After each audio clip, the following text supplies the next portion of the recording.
അദ്ദേഹം ഞങ്ങളെ ഭീഷണിപ്പെടുത്തുകയാണ്. അദ്ദേഹത്തിന് യേശുക്രിസ്തുവിൻ്റെ പ്രസംഗമല്ല കേൾക്കേണ്ടത്. അവരെല്ലാം വന്നിട്ട് ക്രൂരമായി ഞങ്ങളെ മർദ്ദിക്കുക. ശാരീരിക പീഡനം അനുഭവിക്കുവാൻ ലഭിച്ച ഒരു അസുലഭ ഭാഗ്യമായിരുന്നു ആ സംഭവം.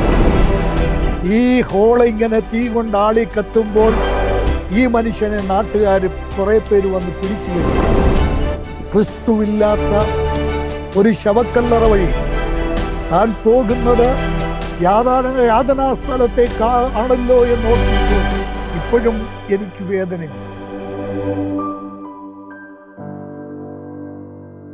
ഒരു സുവിശേഷകൻ എന്ന എൻ്റെ വിളിയും നിയോഗവും അനുസരിച്ച് ദൈവം എന്നെ ആര്, എന്ത്, എങ്ങനെ, എവിടെ ആയിരിക്കണം എന്നുള്ളത് പരിശുദ്ധാത്മാവിലൂടെ എന്നെ ബോധ്യപ്പെടുത്തിയ നാളുകൾ കൂടെ ആയിരുന്നു ഈ ശുശ്രൂഷാരംഗത്തെ പ്രാഥമികമായ നിരവധി ചുവടുവെപ്പുകൾ. ദൈവം ഞാൻ ഓർമ്മിപ്പിച്ചതുപോലെ എന്നെ തൻ്റെ ശുശ്രൂഷയ്ക്ക് ഉപയോഗിച്ചുകൊണ്ടേയിരിക്കുകയായിരുന്നു.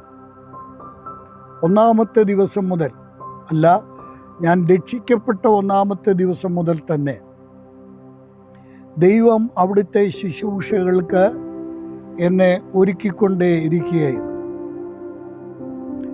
തികച്ചും ദൈവവചനത്തിൽ ദൈവാത്മാവ് പ്രകാശിപ്പിക്കപ്പെട്ടിരിക്കുന്ന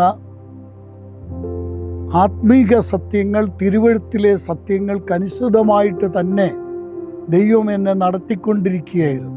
എൻ്റെ വിളിയുടെയും നിയമനത്തിൻ്റെയും ഉറപ്പ്, അഷ്വറൻസ് എനിക്ക് ലഭിച്ചതും ഈ ദൈവാത്മ നടത്തിപ്പിലൂടെയാണ്.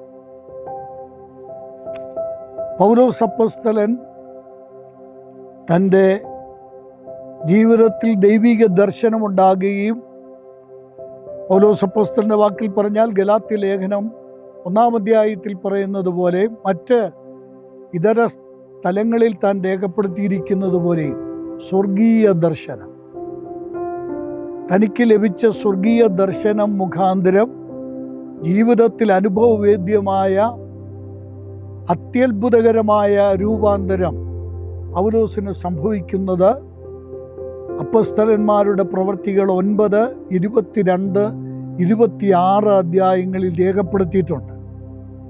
അവിടെ ശൗലേ ശൗലേ എന്ന് അത്യുന്നതനായ കർത്താവ് വിളിച്ച് തന്നെ നിയമിക്കുന്ന ആ രംഗത്ത്, നിയമിച്ചിരിക്കുന്നു എന്ന് തനിക്ക് വെളിപ്പെടുത്തുന്ന ആ രംഗത്ത് അനന്യാസ് ശൗലിനെ കാണുവാൻ ശങ്കിച്ചപ്പോൾ കർത്താവ് അനന്യാസിനോട് പറയുന്ന വചനം എൻ്റെ ജീവിതാനുഭവത്തോട് ചേർത്തൊന്ന് വായിക്കാൻ ഞാൻ ആഗ്രഹിക്കുകയാണ്. അപ്പോസ്തലന്മാരുടെ പ്രവൃത്തി പുസ്തകം 9-ാം അധ്യായത്തിൻ്റെ 15-ാം വാക്യം. കർത്താവ് അനന്യാസിനോട്, നീ പോകുക, അവൻ എൻ്റെ നാമം ജാതികൾക്കും രാജാക്കന്മാർക്കും ഇസ്രായേൽ മക്കൾക്കും മുമ്പിൽ വഹിക്കുവാൻ ഞാൻ തെരഞ്ഞെടുത്തിരിക്കുന്നൊരു പാത്രം ആകുന്നു. അടുത്ത വചനം, 16-ാമത്തെ വചനം. എൻ്റെ നാമത്തിനു വേണ്ടി അവൻ എന്തെല്ലാം കഷ്ടം അനുഭവിക്കേണ്ടതാകുന്നു എന്ന് ഞാൻ അവനെ കാണിക്കും എന്ന് പറഞ്ഞു. ഈ ഭാഗത്ത് പൗലോസ് അപ്പോസ്തലനെ യേശുക്രിസ്തു വിളിച്ച് നിയമിക്കുന്നത് എന്തിനാണ് എന്ന് വ്യക്തമാക്കുന്നുണ്ട്. തൻ്റെ ശുശ്രൂഷ തലങ്ങൾ പറയുന്നുണ്ട്. ജെൻറ്റൈൽസിൻ്റെ ഇടയിൽ, ജാതികളുടെ ഇടയിൽ, രാജാക്കന്മാർക്ക് മുമ്പിൽ, ഇസ്രായേൽ മക്കൾക്ക് മുമ്പിൽ യേശുക്രിസ്തുവിൻ്റെ സുവിശേഷം അറിയിക്കുവാനാണ് കർത്താവിനെ നിയമിക്കുന്നത് എന്ന് പറഞ്ഞു. മാത്രമല്ല, അടുത്തൊരു കാര്യം, ഈ സുവിശേഷ ഘോഷണം നിർവഹിക്കുമ്പോൾ കർത്താവിൻ്റെ നാമത്തിനു വേണ്ടി താൻ സഹിക്കേണ്ടി വരുന്ന കഷ്ടങ്ങൾ എന്താണെന്നും അവനെ കാണിക്കും എന്ന് കർത്താവ് പറയുകയാണ്. ഇത് സംബന്ധിച്ച് 22-ാം അധ്യായത്തിൽ പറയുമ്പോൾ അവിടെ രേഖപ്പെടുത്തിയിരിക്കുന്നത് ഇങ്ങനെയാണ്, 14-ാം വചനമാണ്. അപ്പോൾ അവൻ എന്നോട്, നമ്മുടെ പിതാക്കന്മാരുടെ ദൈവം നിന്നെ തൻ്റെ ഇഷ്ടം അറിയുവാനും നീതിമാനായവനെ കാണുവാനും അവൻ്റെ വായിൽ നിന്ന് വചനം കേൾക്കുവാനും നിയമിച്ചിരിക്കുന്നു. നീ കാണുകയും കേൾക്കുകയും ചെയ്തതിന് സകല മനുഷ്യർക്കും നീ അവൻ്റെ സാക്ഷിയായി തീരണം. പൗലോസ് എന്ന ആ പ്രേഷിതനെ അഥവാ മിഷണറി വര്യനെ ദൈവം ഉപയോഗിക്കുവാൻ പോകുന്ന വഴികളാണ്, ഏതൊക്കെ ശുശ്രൂഷകളാണ്, എവിടെയൊക്കെയാണ് താൻ നിർവഹിക്കേണ്ടത് എന്ന് വ്യക്തമാക്കപ്പെടുന്ന തിരുവെഴുത്താണ് ഞാൻ വായിച്ചു കേൾപ്പിച്ചത്. ഇതേപോലെ തന്നെ എളിയവനായി എന്നെ വിളിച്ച് തൻ്റെ ശുശ്രൂഷയ്ക്കാക്കിയ വിശ്വസ്തനെന്നെണ്ണി ശുശ്രൂഷ ഫലമേൽപ്പിച്ച എൻ്റെ കർത്താവ്, ഞാൻ എവിടൊക്കെ ആരുടെയൊക്കെ മുമ്പിൽ ഏതൊക്കെ തലങ്ങളിൽ എങ്ങനെയൊക്കെ സുവിശേഷത്തിന് സാക്ഷ്യം വഹിക്കണം എന്ന് ദൈവം മുന്നമേ തീരുമാനിച്ചിരുന്നു. അത് ഓരോരോ ഘട്ടങ്ങളിൽ എനിക്ക് ദൈവം പ്രകാശിപ്പിച്ചു വെളിപ്പെടുത്തി തരികയായിരുന്നു. മാത്രവുമല്ല, സുവിശേഷം നിമിത്തം, കർത്താവ് നിമിത്തം, സ്തോത്രം, ഞാനിതൊരു പഠന വിഷയമായി നിങ്ങൾക്കും മുമ്പിലും വയ്ക്കാൻ ആഗ്രഹിക്കുകയാണ്. എൻ്റെ ജീവിതത്തോട് ചേർത്ത് നിർത്തി ഞാൻ ഗ്രഹിച്ച കാര്യമാണ്, എൻ്റെ ജീവിതത്തിലേക്ക് പകർത്തിയ കാര്യമാണ്. എൻ്റെ നാമം നിമിത്തം. ഇത് ബൈബിളിലെ ഒരു പുതിയ നിയമത്തിലെ, പ്രത്യേകിച്ചും പുതിയ നിയമത്തിലെ ഒരു വലിയ പഠനമാണ്. യേശുക്രിസ്തുവിൻ്റെ നാമം നിമിത്തം. ശിഷ്യത്വത്തിൻ്റെ വ്യവസ്ഥ പറയുമ്പോൾ കർത്താവ് അത് വ്യക്തമാക്കുന്നുണ്ട്.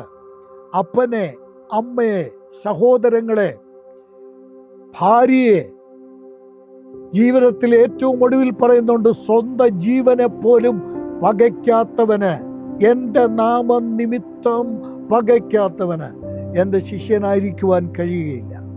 യേശുക്രിസ്തുവിൻ്റെ നാമം നിമിത്തം എന്തൊക്കെ നേട്ടങ്ങളുണ്ടാക്കാം, ഏതൊക്കെ പദവിയിലെത്താം, ഏതൊക്കെ സാമ്രാജ്യങ്ങൾ കെട്ടിപ്പൊക്കാം എന്ന് ചിന്തിക്കുന്ന ഈ കാലഘട്ടത്തിൽ ഞാൻ അവർക്ക് നേരെ തിരുവെഴുത്തിലെ അനുഗ്രഹീതമായ ഇരുവായ്ത്തലയുള്ള വാളായ ദൈവവചനം ഉപയോഗിച്ച് ഞാൻ പറയട്ടെ. പ്രിയ സഹോദര, സുഹൃത്തെ, സഹോദരിമാരും ഈ രംഗത്ത് ഒട്ടും പുറകിലല്ല എന്ന് ഞാൻ മനസ്സിലാക്കുന്നു. യേശുക്രിസ്തുവിൻ്റെ നാമം നിമിത്തം ഭൗതികമായി, സാമ്പത്തികമായി പരിസരങ്ങളെ എങ്ങനെ ഉയർത്തിക്കൊണ്ടുവരാം ഇത് ചിന്തിക്കുന്ന ഈ കാലഘട്ടത്തിലുള്ള ദൈവമക്കളോട് 20 നൂറ്റാണ്ടുകൾക്കപ്പുറത്തേക്കൊന്ന് മടങ്ങിപ്പോകാൻ ഞാൻ ആവശ്യപ്പെടുന്നു. കർത്താവ് ആവശ്യപ്പെട്ടത്, എൻ്റെ നാമം നീ ജാതികളുടെ മുമ്പിൽ, രാജാക്കന്മാരുടെ മുമ്പിൽ, യഹൂദന്മാരുടെ, ഇസ്രായേൽ മക്കളുടെ മുമ്പിൽ പ്രഘോഷിക്കണം. ഒറ്റവാക്കിൽ പറഞ്ഞാൽ, എവിടെ അയക്കുന്നോ അവിടെ, ഭൂലോകമെങ്ങും പോയി എൻ്റെ നാമം പ്രഘോഷിക്കണം. ഇത് ദൈവത്തിൻ്റെ ഇഷ്ടമാണ്. അതാണ് 22-ാം അധ്യായത്തിൽ കണ്ടത്. ദൈവത്തിൻ്റെ ഇഷ്ടം ഇതാണ്. തൻ്റെ ഇഷ്ടം അറിയുവാൻ ദൈവം നിയമിച്ചിരിക്കുകയാണ്. മാത്രമല്ല, തൻ്റെ ഇഷ്ടം അറിയുക എന്നുള്ള കാര്യം മാത്രമല്ല, നീതിമാനായവനെ കാണുവാനും അവൻ്റെ വായിൽ നിന്ന് വചനം കേൾക്കുവാനും. ദൈവത്തിന് സ്തോത്രം. യേശു ക്രിസ്തുവിനെ സർവസ്വവുമായി കണ്ട് ക്രിസ്തുവിൻ്റെ ഇഷ്ടം അറിഞ്ഞ് അവിടുത്തെ വായിൽ നിന്ന് വചനം സ്വീകരിച്ച് ജനത്തിന് നൽകുന്നവനാണ് ഒരു യഥാർത്ഥ സുവിശേഷകൻ, ഒരു യഥാർത്ഥ മിഷണറി, യഥാർത്ഥ പ്രേഷിതൻ. ഞാൻ ഓർമ്മിപ്പിക്കട്ടെ, ഈ മഹത്തായ ശുശ്രൂഷയ്ക്ക് വേണ്ടി വ്യത്യസ്ത വിധത്തിൽ വാമൊഴിയായും വരമൊഴിയായും ജീവിതം കൊണ്ടും യേശുക്രിസ്തുവിൻ്റെ സാക്ഷിയായി നിൽക്കുവാൻ വലിയവനായ ദൈവം, എന്നെ വിളിച്ച കർത്താവ് പ്രാപ്തനാക്കിയ, അവിടുന്ന് നടത്തിയ അനുഗ്രഹീതമായ വഴികളും വിധങ്ങളും ഓർക്കുമ്പോൾ ഇന്ന് ഞാൻ ദൈവത്തെ മഹത്വപ്പെടുത്തുകയാണ്. വിവാഹിതനായി ഞാൻ പറഞ്ഞല്ലോ, മിഷൻ ഹില്ലിൽ താമസിക്കുന്ന കാലഘട്ടം. തിരുവനന്തപുരം ജില്ലയിലെ ആര്യനാടിനടുത്ത് മീനാങ്കൽ എന്ന സ്ഥലത്ത് ഒരു സഭാ പ്രവർത്തനം അക്കാലഘട്ടത്തിൽ ഞങ്ങൾക്കുണ്ടായിരുന്നു. അവിടുത്തെ കൺവെൻഷനാണ്. എൻ്റെ പിതാവും ഞാനും മറ്റ് ദൈവദാസന്മാരും, സഭയുടെ പ്രസിഡന്റ് ഉൾപ്പെടെയുള്ള മറ്റു ദൈവദാസന്മാരും അവിടെ വചനം പ്രഘോഷിക്കണം. എന്നാൽ ആദ്യ ദിവസം ഞാനും എൻ്റെ പിതാവുമാണ് അവിടെ ശുശ്രൂഷിക്കേണ്ടത്. ഞങ്ങൾ ആ സ്ഥലത്തെത്തി ഉച്ചഭക്ഷണം കഴിഞ്ഞ് വിശ്രമത്തിനായി ആ സഭാ ഹാളിലേക്ക് ഞാനും എൻ്റെ പിതാവും കൂടെ പോയി. ഞങ്ങൾ രണ്ടുപേരും ആ ഹാളിൽ വിശ്രമിക്കുകയാണ്. എൻ്റെ പിതാവിനൊരു കട്ടിൽ റെഡിയാക്കിയിട്ടുണ്ട്. എനിക്ക് താഴെ ഞാൻ പായ വിരിച്ച് അവിടെ ഇരുന്ന് ഫ്ലാനൽ ഗ്രാഫ് കൊണ്ട് കുഞ്ഞുങ്ങളെ പഠിപ്പിക്കുന്ന ഒരു രീതി അന്നുണ്ടായിരുന്നു. ഞാൻ അതൊക്കെ സെറ്റ് ചെയ്തുകൊണ്ടിരിക്കുമ്പോൾ നടന്ന അവിസ്മരണീയമായ ഒരു സംഭവം നിങ്ങളെ അനുസ്മരിപ്പിക്കാനാണ് ഞാനിവിടെ ആഗ്രഹിക്കുന്നത്. ഞങ്ങളങ്ങനെ ആ ഹാളിൽ ഇങ്ങനെ വൈകിട്ട് മീറ്റിംഗ് ഉണ്ട്, അതിൻ്റെ അനൗൺസ്മെൻ്റ് എല്ലാം നടന്നിട്ടുണ്ട്, ക്രമീകരണങ്ങളെല്ലാം ചെയ്തു വരികയാണ്.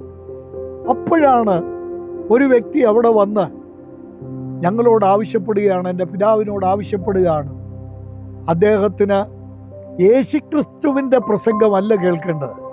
ഞാനത് പച്ചതെളിച്ച് ഒരു വാക്കിലങ്ങ് പറഞ്ഞേക്കാം, കുഴപ്പമില്ല. ശ്രീനാരായണ ഗുരുവിനെ കുറിച്ച് പ്രസംഗിക്കണം, ഇപ്പോൾ പ്രസംഗിക്കണം, അദ്ദേഹം ആവശ്യപ്പെടുക. അപ്പോൾ എൻ്റെ പിതാവ് വളരെ അനുനയിപ്പിക്കാൻ വളരെ കഴിവുള്ള പ്രാപ്തനായ ഒരു വ്യക്തിയാണ്. അദ്ദേഹം പറഞ്ഞു, സ്നേഹിത സഹോദര, നിങ്ങൾ വൈകിട്ട് വാ, ഇപ്പോഴിവിടെ പ്രസംഗമില്ല, വൈകിട്ടാണ് പ്രസംഗം നടക്കുന്നത്, വൈകിട്ട് വന്നാൽ നിങ്ങൾക്കത് കേൾക്കാൻ പറ്റും എന്ന് പറഞ്ഞ് അനുനയിപ്പിച്ച് അദ്ദേഹത്തെ വിടാൻ ശ്രമിച്ചു. എങ്കിലും അദ്ദേഹം അതിന് തയ്യാറായില്ല. സംഭവിച്ചത് കേൾക്കണോ? അദ്ദേഹം ഞങ്ങളെ ഭീഷണിപ്പെടുത്തുകയാണ്. തുടർന്ന് ഇദ്ദേഹം ചെയ്തത്, ഈ വിവരം പെട്ടെന്ന് ഞങ്ങൾ അവിടെ പ്രവർത്തിക്കുന്ന ചെല്ലയ്യ എന്നുപേരുള്ള ദൈവദാസൻ, അവിടെ ഒരു അപ്പവാശാരിയൊക്കെ അവിടെ വിശ്വാസത്തിലേക്ക് വന്നിട്ടുണ്ട്, അതിൻ്റെ ഒക്കെ ചുരുക്കാണ് ഇതിൻ്റെ പിമ്പിലത്തെ കാരണം. അവരും പെട്ടെന്ന് വന്നു. ഇദ്ദേഹം അവിടെ ഒരു പ്രകോപനമുണ്ടാക്കിയിട്ട് തൻ്റെ കൈ എന്തോ ആക്സിഡൻറ്റിൽ എവിടെയോ മുറിഞ്ഞൊക്കെ ഇരിക്കുകയായിരുന്നു, അതൊക്കെ മാന്തിപ്പൊളിച്ച് ചോരയൊലിപ്പിച്ചുകൊണ്ട് അടുത്തുള്ള സ്ഥലത്ത് ചെന്ന് അവിടെ അവർ വട്ടത്തിലിരുന്ന് ഒരു വിനോദത്തിൽ ഏർപ്പെടുന്ന ആളുകളാണ്. ആ നാട്ടിലെ അറിയപ്പെടുന്ന പ്രയാസങ്ങൾ, അറിയപ്പെടുന്ന ബുദ്ധിമുട്ടുകൾ, അക്രമങ്ങൾ ഒക്കെ നടത്തുന്നതിന് നേതൃത്വം കൊടുക്കുന്ന ചില ആളുകളായിരുന്നു അവിടെ ഉണ്ടായത്. അവരുടെ പേരൊന്നും ഞാൻ പറയുന്നില്ല, പേരൊക്കെ എനിക്കറിയാം.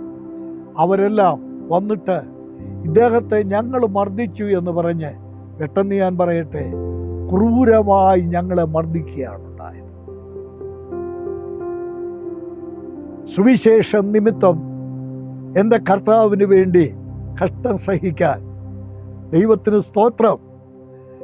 പത്രോസിൻ്റെ ഭാഷ കടമെടുത്ത് ഞാൻ പറയട്ടെ, തിരുനാമം നിമിത്തം അപമാനം സഹിക്കുവാൻ, തിരുനാമം നിമിത്തം ഉപദ്രവം ഏൽക്കുവാൻ, ശാരീരിക പീഡനം അനുഭവിക്കുവാൻ ലഭിച്ച ഒരസുലഭ ഭാഗ്യമായിരുന്നു ആ സംഭവം.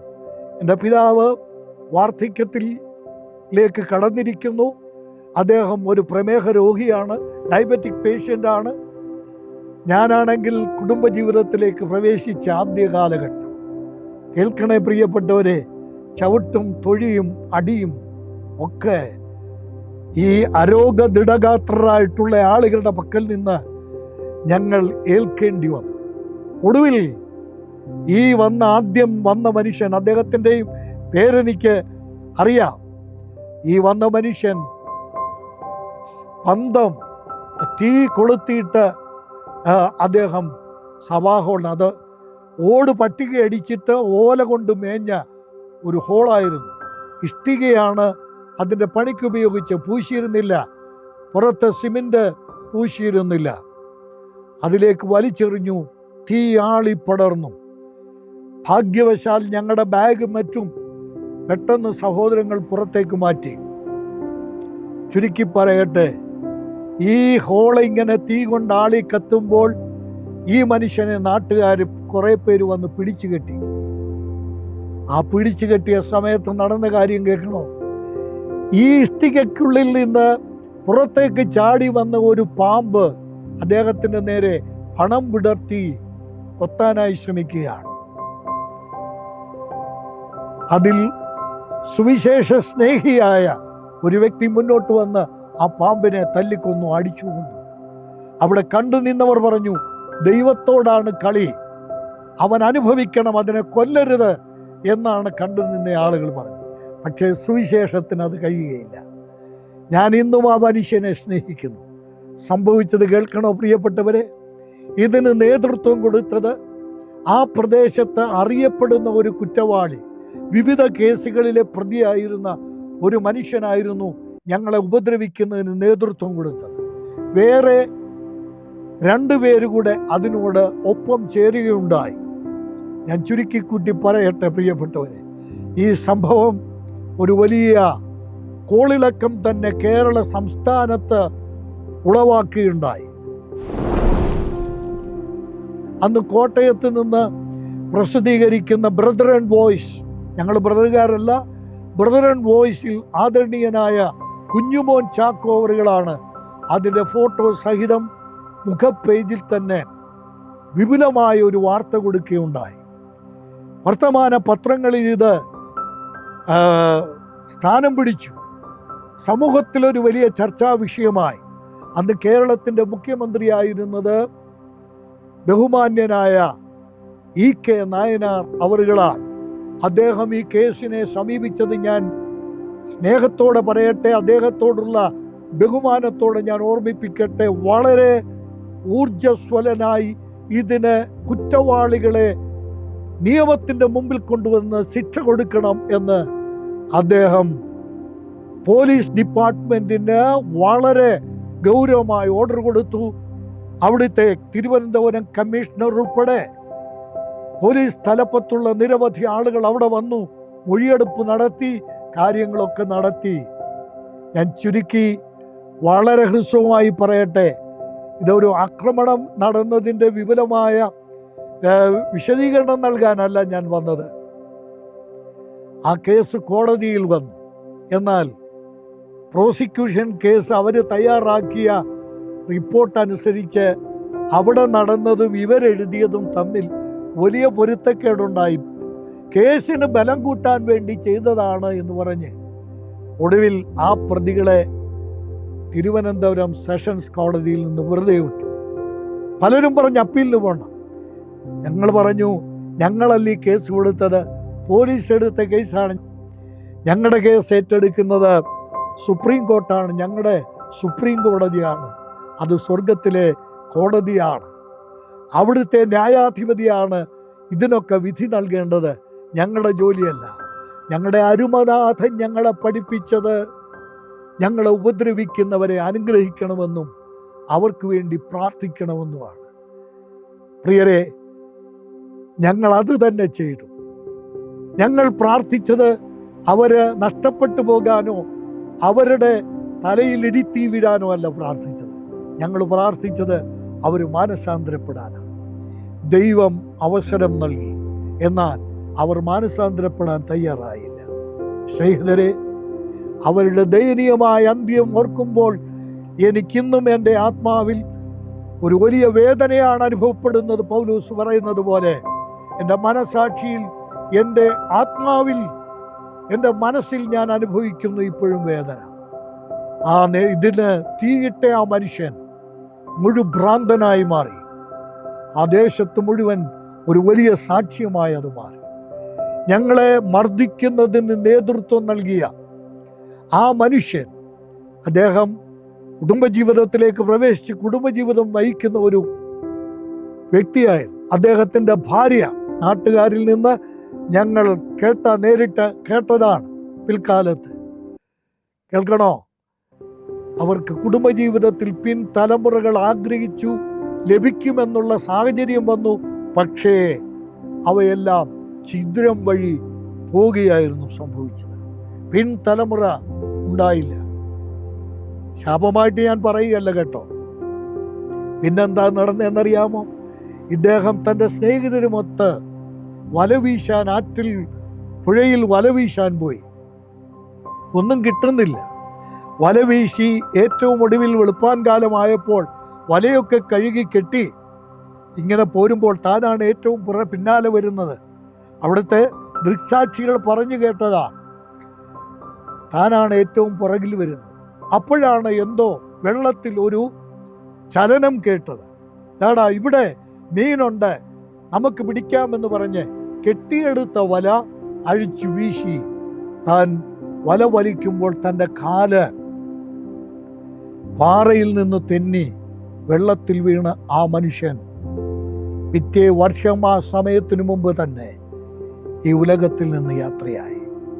ക്രിസ്തുവില്ലാത്ത ഒരു ശവക്കല്ലറ വഴി താൻ പോകുന്നത് യാതനാസ്ഥലത്തേക്കാണല്ലോ എന്നോർക്കുമ്പോൾ ഇപ്പോഴും എനിക്ക് വേദനയുണ്ട്. ആ തല്ലിയപ്പോൾ അനുഭവിച്ച വേദനയല്ല എന്നെ വേദനിപ്പിക്കുന്നത്. ഇങ്ങനെയുള്ളവർ യേശു കർത്താവിനെ സ്വീകരിച്ച് രക്ഷിക്കപ്പെടാതെ നരകത്തിലേക്ക് പോകുന്നത് ഓർക്കുമ്പോഴാണ് എനിക്ക് കൂടുതൽ വേദന അനുഭവപ്പെടുന്നത്.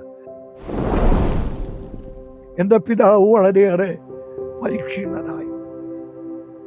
ഈ ക്രൂരമായ മർദ്ദനം ഏറ്റ് എൻ്റെ പിതാവ് പരീക്ഷീണനായി. അത് കഴിഞ്ഞ് തനിക്ക് ആരോഗ്യപരമായ പ്രശ്നങ്ങൾ നേരിട്ടു.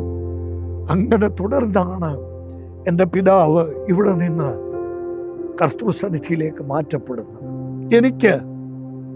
ഞങ്ങൾ വൈകുന്നേരം ഒരുമിച്ചിരുന്ന് ആഹാരം കഴിക്കാൻ ഇരിക്കുമ്പോൾ കഞ്ഞിയാണ്, കട്ടിയുള്ളത് കഴിക്കാൻ വയ്യ, കഞ്ഞി കുടിക്കാമെന്ന് വിചാരിച്ച് പാത്രത്തിൽ കഞ്ഞിയെടുത്തൊരു സ്പൂണ് കൊണ്ട് കഴിക്കാൻ ശ്രമിച്ചപ്പോൾ എൻ്റെ വായ് ആ സ്പൂണിൻ്റെ വിടവിൽ പോലും തുറക്കാൻ കഴിയാത്ത വിധത്തിൽ അസഹനീയമായ വേദന.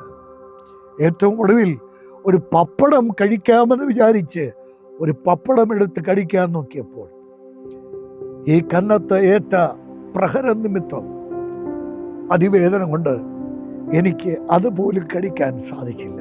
ഞാൻ ദൈവത്തിന് സ്തോത്രം ചെയ്യുകയാണ്. ഇന്നും ഞാൻ അതിൻ്റെ പാർശ്വഫലങ്ങളൊക്കെ അനുഭവിച്ചുകൊണ്ടിരിക്കുകയാണ്. ആരോടും അതൊന്നും വ്യക്തമാക്കാതെ ഞാൻ കർത്താവിനോട് മാത്രം പറഞ്ഞ് അതൊക്കെ സഹിച്ച് ഞാൻ മുന്നോട്ട് പോവുകയാണ്. ഞാൻ എൻ്റെ വേദന പറഞ്ഞ് ആരുടെയെങ്കിലും സഹതാപം പിടിച്ചു പറ്റാനല്ല ആഗ്രഹിച്ചു. തിരുനാമം നിമിത്തം ഉപദ്രവം സഹിക്കുവാൻ ഉള്ള മഹാഭാഗ്യം. ഇത് ഒരു സംഭവം ഇങ്ങനെയുള്ള അനുഗ്രഹീതമായ അനുഭവത്തിലേക്ക് സ്വർഗത്തിലെ ദൈവം എന്നെ നടത്തി. അന്ന് രാത്രി എൻ്റെ പിതാവിൻ്റെ സ്നേഹവും കരുതലും വിവാഹിതനായ ശേഷം ഞാൻ അനുഭവിച്ച ഒരു അനുഗ്രഹീതമായ സന്ദർഭം കൂടെയായിരുന്നു. അന്ന് രാത്രി എൻ്റെ പിതാവും ഞാനും ഒന്നിച്ച് കെട്ടിപ്പിടിച്ച് കിടന്നതും ആ മനോഹരമായ കരം കൊണ്ട്, ആർദ്രതയുള്ള കരം കൊണ്ട് എന്നെ ആശ്ലേഷിച്ച് എന്നെ ഉറക്കിയതുമൊക്കെ ഇപ്പോൾ ഞാൻ സ്നേഹത്തോടെ സന്തോഷത്തോടെ ഓർത്ത ദൈവത്തെ മഹത്വപ്പെടുത്തുകയാണ്. അങ്ങനെ സ്നേഹനിധിയായ വത്സലനായ ഒരു പിതാവിനെ എനിക്ക് തന്ന, അതിലേറെ സ്വർഗസ്ഥനായ പിതാവിൻ്റെ ഏറ്റവും സ്നേഹമുള്ള മകനായി ഈ ഭൂമിയിൽ ജീവിച്ച് അന്ത്യശ്വാസം വരെ സുവിശേഷത്തിനു വേണ്ടി നിലകൊണ്ട ഭക്തനായ എൻ്റെ പിതാവിൻ്റെ ധന്യമായ സ്മരണയ്ക്ക് മുമ്പിൽ ഞാൻ ദൈവത്തിന് സ്തോത്രം ചെയ്യാൻ കൂടെ ഈ അവസരം വിനിയോഗിക്കുകയാണ്. അങ്ങനെ ദൈവം തൻ്റെ മഹത്വത്തിനായി എളിയവനായി എന്നെ ശുശ്രൂഷയ്ക്ക് പ്രാപ്തനായി ഉപയോഗിക്കുകയായിരുന്നു. സ്നേഹിതരെ, ദൈവനാമ മഹത്വത്തിനായി പറയട്ടെ, പൗലോസിനെ പോലെ ത്യാഗം അനുഭവിച്ച ആളൊന്നുമല്ല. അദ്ദേഹം സഹിച്ച ത്യാഗത്തിൻ്റെ പട്ടിക 2 കൊരിന്ത്യർ 11-ാം അധ്യായത്തിൽ പറയുന്നുണ്ട്. അതിൻ്റെ ഒരറ്റത്ത് പോലും എത്താൻ എനിക്ക് കഴിഞ്ഞിട്ടില്ല. ഞാൻ അനുഭവിച്ച പീഡനങ്ങൾ വളരെ കുറവാണ്. ഞാൻ അനുഭവിച്ച അനുഗ്രഹങ്ങളോട് തുലനം ചെയ്തു നോക്കുമ്പോൾ ഇതൊരു ചെറിയ അംശം മാത്രമാണ്. എന്നാൽ പൗലോസിനെ പോലെ എന്ന് ഞാൻ പറഞ്ഞു തുടങ്ങിയത് ഒട്ടേറെ സ്ഥലങ്ങളിലേക്ക് ദൈവം തൻ്റെ നാമം കർത്താവ് പൗലോസിനോട് പറഞ്ഞതുപോലെ തന്നെ അവൻ എൻ്റെ നാമം നിമിത്തം എന്തൊക്കെ ചെയ്യും, എന്തൊക്കെ സഹിക്കും എന്ന് ഞാൻ അവനെ കാണിക്കും. എൻ്റെ കർത്താവിൻ്റെ നാമം നിമിത്തം എന്തൊക്കെ ചെയ്യാൻ കഴിയും എന്ന് എൻ്റെ ജീവിതവും ശുശ്രൂഷയും കൊണ്ട് വലിയവനായ ഉടയ തമ്പുരാൻ എനിക്കും കാണിച്ചു തന്ന അനുഗ്രഹീതമായ ആ നാളുകളെ ഓർത്ത് ഞാൻ ദൈവത്തെ മഹത്വപ്പെടുത്തുകയാണ്. അങ്ങനെ ദൈവം അയക്കുന്ന സ്ഥാനത്തേക്ക് ഇതേ തുടർന്ന് വളരെയേറെ എന്നെ സ്നേഹിക്കുകയും ഞങ്ങളെ സ്നേഹിക്കുകയും കരുതുകയും ചെയ്ത ചർച്ച് ഓഫ് ക്രൈസ്റ്റിൻ്റെ സഭാ നേതൃത്വത്തെയും ഞാനിവിടെ നന്ദിയോടെ സ്മരിക്കുകയാണ്. തുടർന്ന് ഇതൊക്കെ ജീവിതത്തിൽ സംഭവിക്കുമ്പോൾ തളരുകയല്ല. ഒരു ക്രിസ്തു ഭക്തൻ, ഒരു സുവിശേഷ യോദ്ധാവ്, അവൻ്റെ ജീവിതത്തിൽ സംഭവിക്കുന്നത് അനിർവചനീയമായ വലിയ ശക്തിയോടുകൂടെ സുവിശേഷത്തിന് വേണ്ടി പിന്നെയും പിന്നെയും ജീവിക്കുകയും അധ്വാനിക്കുകയും ചെയ്യാനുള്ള ഒരു വലിയ പ്രോത്സാഹനമായി ഇത് മാറുകയാണ് ചെയ്യുന്നത്. തീവ്രമായ ഒരു ആത്മബലം, പരിശുദ്ധാത്മ ശക്തി ഈ ശുശ്രൂഷയ്ക്ക് ലഭിക്കാൻ മാത്രമേ ഇതുപോലെയുള്ള സാഹചര്യങ്ങൾ ഒരു ക്രിസ്തു ഭക്തനെ സഹായിക്കുകയുള്ളൂ. അതൊരു സഹായമാണ്, അതൊരു തളരാനുള്ള മാർഗമല്ല. യേശു ക്രിസ്തുവിൻ്റെ അനുഗ്രഹീതമായ സുവിശേഷത്തിൻ്റെ മഹത്തായ ശക്തി വിശ്വസിക്കുന്നവരിൽ വ്യാപരിക്കുന്ന ദൈവത്തിൻ്റെ ആത്മാവിൻ്റെ അളവറ്റ വലിപ്പം അനുഭവിച്ചറിയാനുള്ള മുഖാന്തരങ്ങളായിട്ട് മാത്രമേ ഇവയെ ഒരു ക്രിസ്തു ഭക്തന് പരിണമിക്കുകയുള്ളൂ, ഇവയെല്ലാം പരിണമിക്കുകയുള്ളൂ. അതോർത്ത് ഞാൻ ദൈവത്തെ മഹത്വപ്പെടുത്തുന്നു. ദൈവനാമം മഹത്വപ്പെടട്ടെ.